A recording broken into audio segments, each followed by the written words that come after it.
2 ratų mankšta? Visiškai nėra senio valdžios? Ekskursijos? Čia mokykla štoli? Vat va mano laikais, tai mes marš brasokų pereidavom po 10 kilų kiekvieną mielą dieną. O čia kas? Čia kariuomenė? Prie Ruso buvo.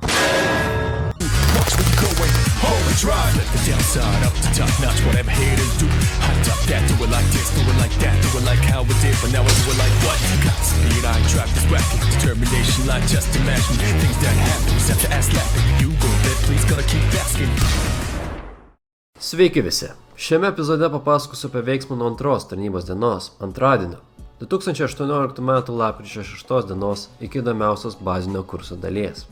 Taip pat sužinosite, ką valgo vegetarai, pusę būrio, šauktinę priesaiką ir kitų, jums, manau, įdomių dalykų. Visą antrąją dieną galima vadinti lavadieniu, kadangi niekas dar nesuprato bendros tvarkos.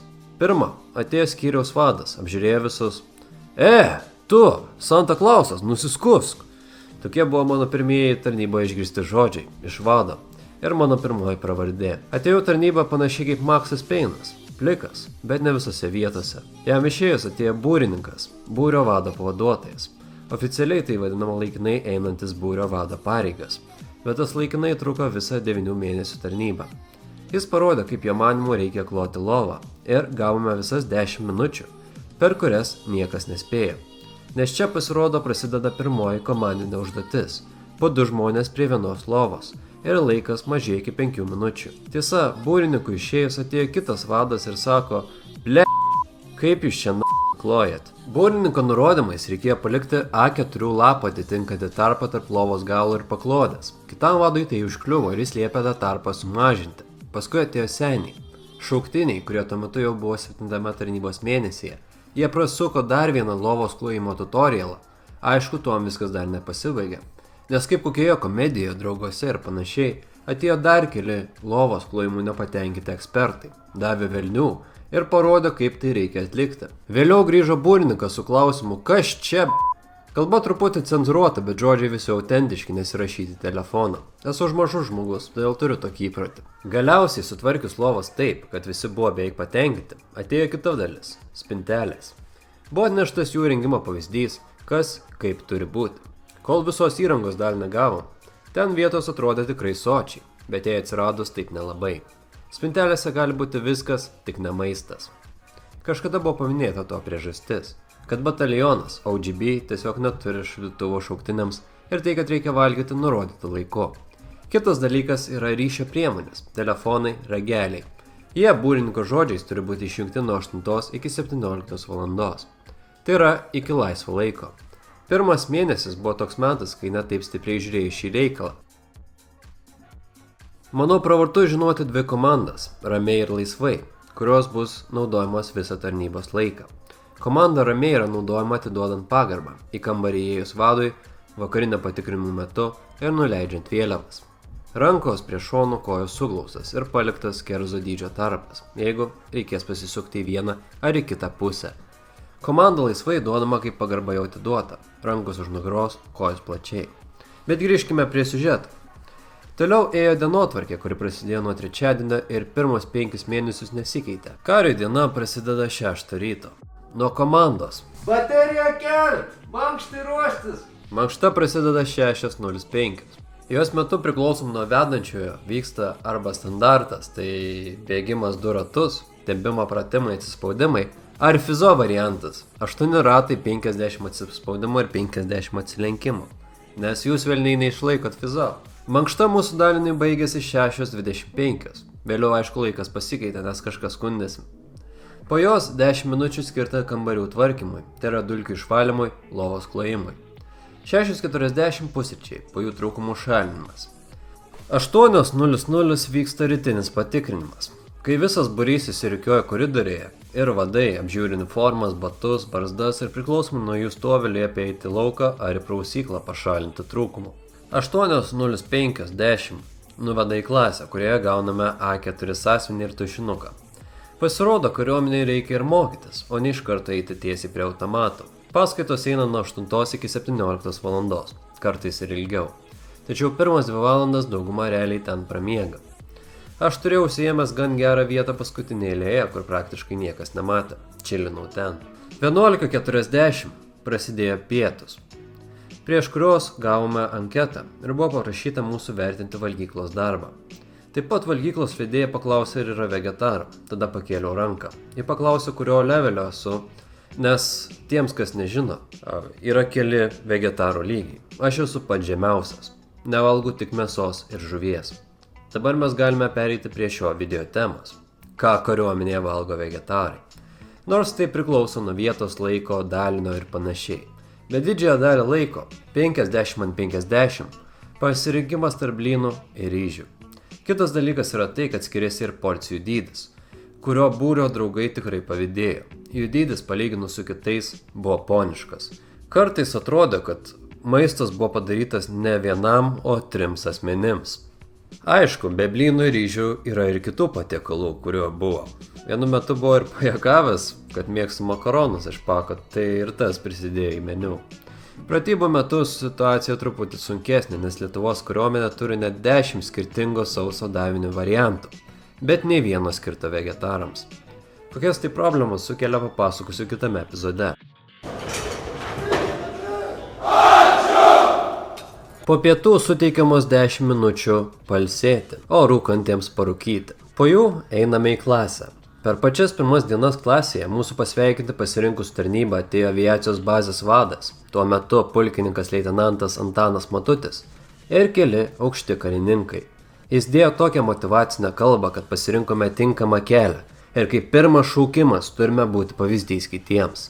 Toliau sekė fotosesija, po kurios gavome kario pažymėjimus, be kurių negalime nei įeiti, nei išeiti iš kareivinių. Paskui atėjo 2 merginos su blankais, kuriuos reikėjo užpildyti.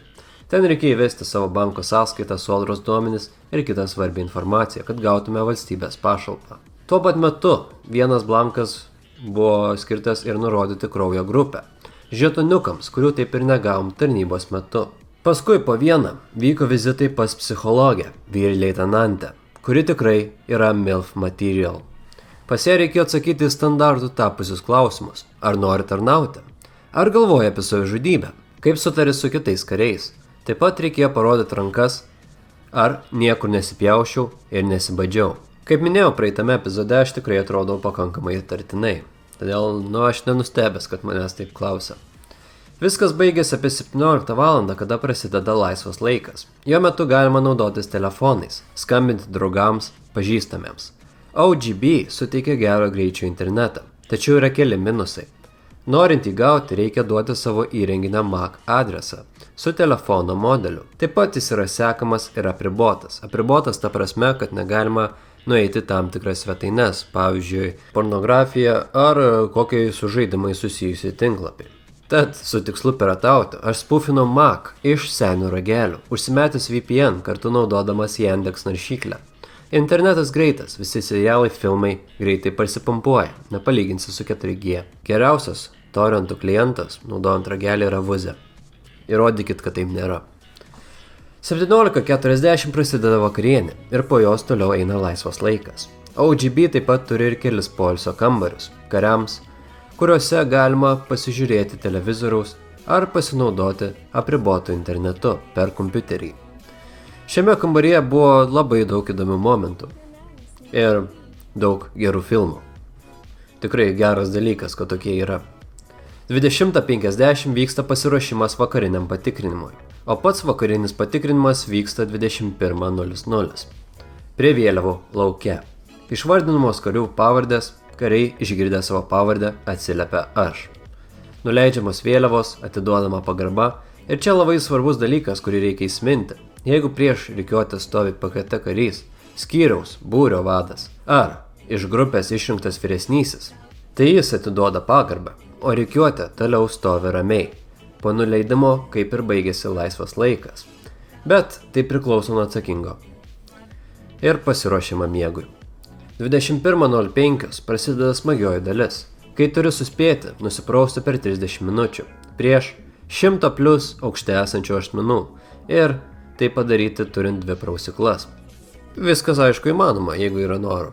21:35 prasideda higieninis patikrinimas, kai visi paglaudėmis ar šortukais, kaip žydukai prie sienos įsirikioja ir rodo nagučius, kojas prieš budėtoją ar kitą atsakingų paskirtą PKT karį. Šio veiksmo nereikėjo atlikti po bazeko ir tai yra gerai. 22:00 baterija miegas. Tai reiškia, kad visi eina miegoti. Pirmosiomis dienomis buvo gan sunku priprasti prie šio dalyko, bet su laiku tai irgi įmanoma. Ketvirtadienis, lapkričio 8 diena, buvo skiepų diena, kurios metu gavome skiepus nuo gripo, cefalito ir meningokoko. O penktadienis buvo labai svarbi diena, nes jame vyko FIZO, kario fizinės ištvermės testas. Kai atvažiavo instruktoriai iš Ruklos, kiekvienas karys gavo po numeriuką, kuris turėjo būti matomas visą laiką. Ir iš pradžių vyko STEP ir RUFIE testai, kur reikėjo užlipti ir nulipti nuo kaladėlės pagal ritmą. Paskui tikrinamas širdies atsistatymas. Tada eina 3 FIZO užduotis – atsispaudimai, atsilenkimai, 3 km bėgimas. Mano rezultatas kaip visiškai nesportavusio ir fizinio darbo nedirbusio žmogaus – 64 iš 300. Tai yra vienas atsispaudimas, kažkur apie 20 atsilenkimų ir 3 km per 16 minučių. Po 3 km man jau buvo visiškas ragas. Jeigu reikia nuorodos į gamingą, tai šią video seriją pasakoja ne Matthew Baker, o Kevin Leggett. Kaip ir minėtas veikėjas, aš irgi buvau skyriaus ryšininkas, kaip bebūtų keista. Ir iš viso būrio pirmąjį FIZO išlaikė 6 ar 7 asmenys. Išlaikymui reikėjo surinkti 180 taškų, arba po 60 taškų iš visų 3 rungčių. Jeigu bent vienas iš jų yra mažesnis negu 60, testas skaitomas neišlaikytų. FIZO testas reikalingas norint stoti į profesinę karo tarnybą. Kalbant apie Chebrą vietinę, mūsų dalinys nebuvo pats didžiausias. Jis sudarė mažiau nei 30 vyrų ir tik 4 skyriai. Merginų pas mus nebuvo. Dalinio pavadinimas aviacijos bazės apsaugos grandis. Logotipas, kurį matote, nėra oficialus, o kurtas kartu tarnavusiu šauktiniu. Apie 5 šaukimo mėnesį. Po mūsų šaukimo pasikeitė pavadinimas į apsaugos grandies eskadrilę, apsaugos eskadrilę. Mūsų dalinio funkcija buvo saugoti Šiaulių aviacijos bazę ir joje esančius lėktuvus. Kitais žodžiais tariant, dirbti apsauginiais. Tačiau apsaugos nevykdėme iki paskutinio mėnesio. Iki tol, kol reikėjo pasiruošti aviacijos šventijai. Falcon Wings 2019. Man teko garbė gyventi su visais skyriais, nes pradžioje per klaidą, kurių šioje tarnyboje buvo gan daug, nes pirmas šaukimas visgi buvo priskirtas prie pirmo skyriaus ir praleidau visus 2 mėnesius būdamas ne savo skyriuje ir ne savo kubrike, dėl paprasčiausios spausinimo klaidos. Tad šiame epizode kalbėsiu apie veikėjus, su kuriais gyvenau būtent iš pradžių. Didžioji dalis būrio, su kuriais tarnavau, kilę iš Šiaulių, dauguma kaip ir aš iš Pietinio. Kartu su manimi gyveno tokie įdomus veikėjai kaip Killeris žudantis žvilgsniu, Hitmanas, Šururikas, Senis, Terminatorius, Mažylis, Stoneris, Svirdulys, Mamutas, Šoninė ir kiti. Iš tokių pravardžių gali susidaryti įspūdis, kad tai buvo kambarys pilnas kiečiausių ir įdomiausių mačkrušių. Taip ir buvo, bet jeigu atvirai, tai visas būrys irgi pilnas tikrai įdomių žmonių. Viso šaukimo metu tikriausiai buvau tas, kuris turėjo daugiausiai kleiškų visame OGB, nes praktiškai kiekvienas mane žinojo ir vadino bent 2 iš jų. O kalbant apie pačias įdomiausias, Tranksas, nes turiu pomėgį aiškinant kažką mosuoti rankomis ir tai primena minėtą veikėją. Grafas Montekristas. Kitas pomėgis yra nešioti kaklamautę visais momentais, kartais tiesiog šilčiau kaklui. Grafas aristokratas Pienas ir Popierius dėl odos spalvos.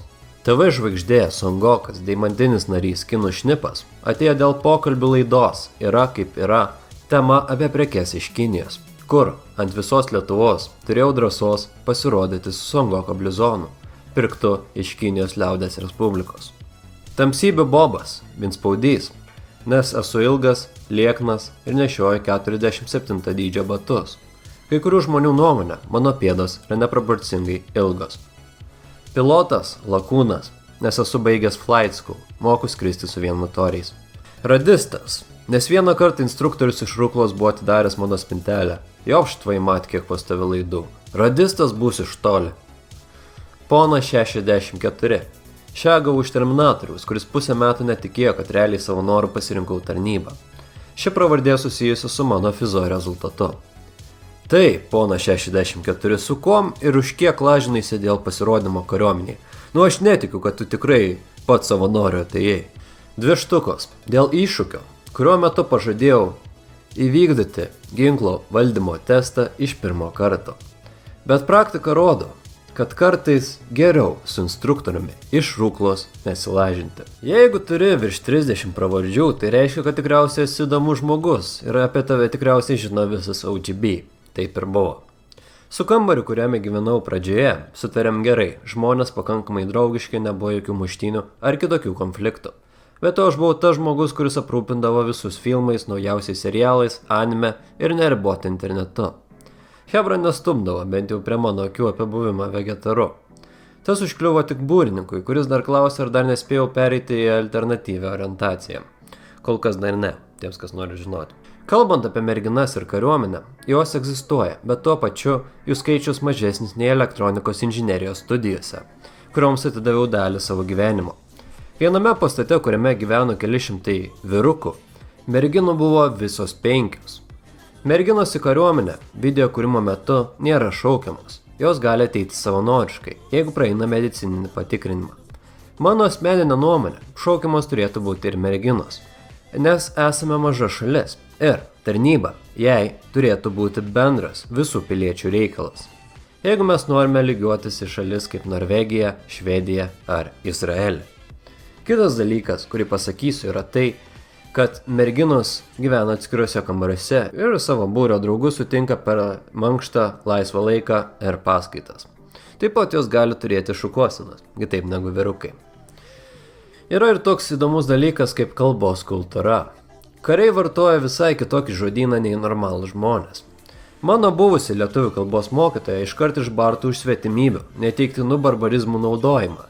Ir kad lengviau būtų suprasti ateities epizodus, aš pateiksiu vertimą dažniausiai naudojamiam žodžiams. Zaliotas. Užskridimas. Praskridimas. Prisidirbimas. Prisidirbti kariuomenėje gan lengva. Tokį užsidirbau pačią pirmąją dieną, už kepurę patalpoje ir rankas kišenėje. Kubrikas. Kiek aš žinau, tai nėra nuoroda į amerikiečių režisierių Stanley Kubricką, kuris žinomas dėl Švytėjimo ir kitų gerų filmų. Dėl man nežinomos priežasties, taip yra vadinami kambariai, kuriuose gyvena kariai. Placas, aikštė, kuria žygiuoja kariai.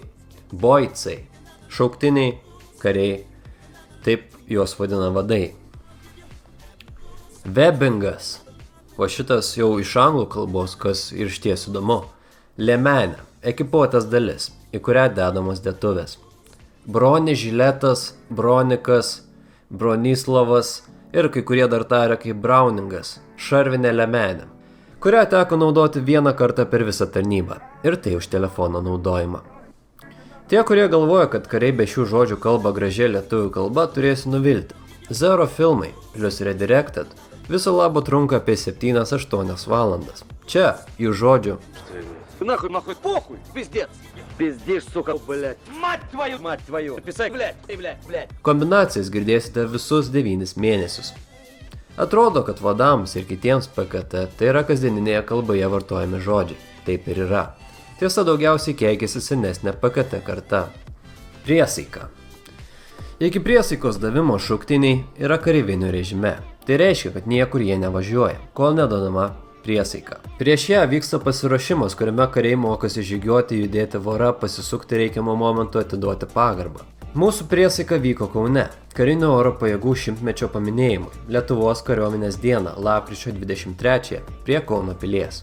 Tie mano grupės vaizdai negeriausios kokybės, bet priesaika žodžiai visur vienodi.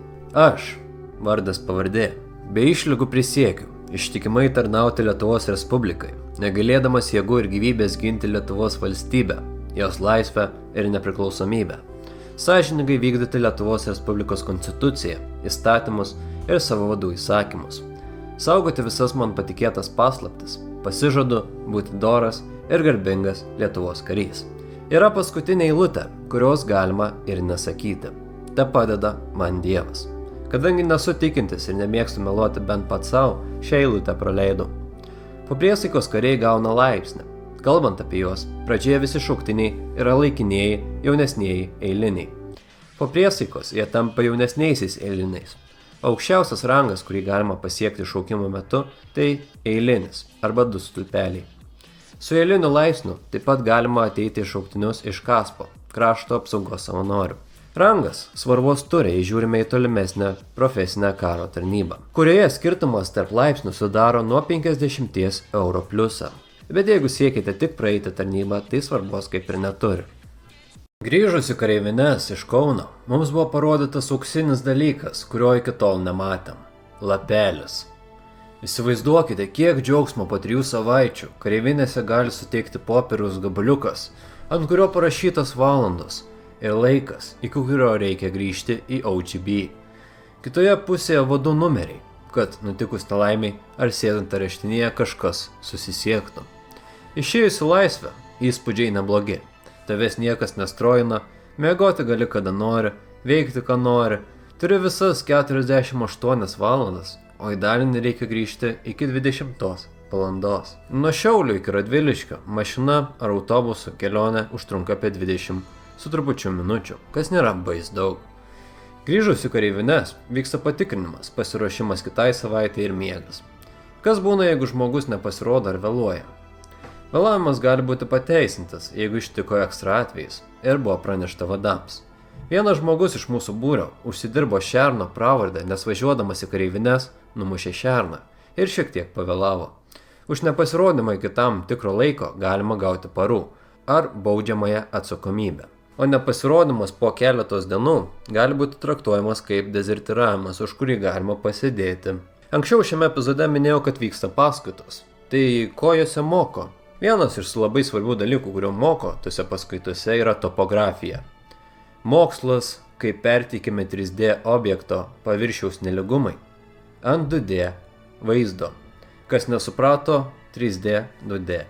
Šis dalykas realiai įdomus, nes sužinai, kaip žymimi tam tikri objektai žemėlapį, kaip nusistatyti azimutus, koordinates, kaip rasti savo poziciją pagal MGRS taškų sistemą, tiksliai 1000, 100, 10 metrų paklaida.